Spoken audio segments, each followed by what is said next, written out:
മഞ്ചേരി ടൗണിൽ പ്രകൃതിയോട് ഇണങ്ങിയ ഒരു സ്വപ്ന വില്ല.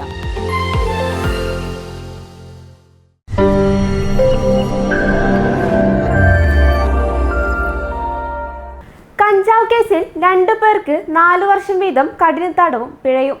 കോഴിക്കോട് പുതുപ്പാടി, ഈങ്ങാപ്പുഴ, പെരുമ്പള്ളി, അടിമാലിക്കര സൈനുൽ ആബിദ്, പാലക്കാട് പൊട്ടിച്ചിറയിൽ അഷ്റഫ് അലി എന്നിവർക്കാണ് NDPS കോടതി ജഡ്ജി MP ജയരാജ് ശിക്ഷ വിധിച്ചത്. സ്കൂട്ടറിൽ 4 കിലോഗ്രാം കഞ്ചാവ് കടത്തുന്നതിനിടെയാണ് ഇവർ പോലീസിന്റെ പിടിയിലായത്. NDPS സ്പെഷ്യൽ കോടതി 4 വർഷം വീതം കഠിന തടവും 80,000 രൂപ പിഴയുമാണ് ശിക്ഷ വിധിച്ചത്. 2022 ജൂൺ 20-നാണ് മുണ്ടുപറമ്പിൽ നടന്ന വാഹന പരിശോധനയിൽ ഇവർ പിടിയിലാകുന്നത്. 2ാം പ്രതിക്ക് ജാമ്യം ലഭിച്ചിരുന്നെങ്കിലും 1ാം പ്രതി തവനൂർ ജയിലിൽ ജുഡീഷ്യൽ കസ്റ്റഡിയിൽ തുടരുകയായിരുന്നു. മലപ്പുറം പോലീസ് ഇൻസ്പെക്ടർ ജോബി തോമസ് ആണ് കുറ്റപത്രം സമർപ്പിച്ചത്. Prosecutor P. സുരേഷ് 10 സാക്ഷികളെ വിസ്തരിച്ചു. News bureau, Manjeri.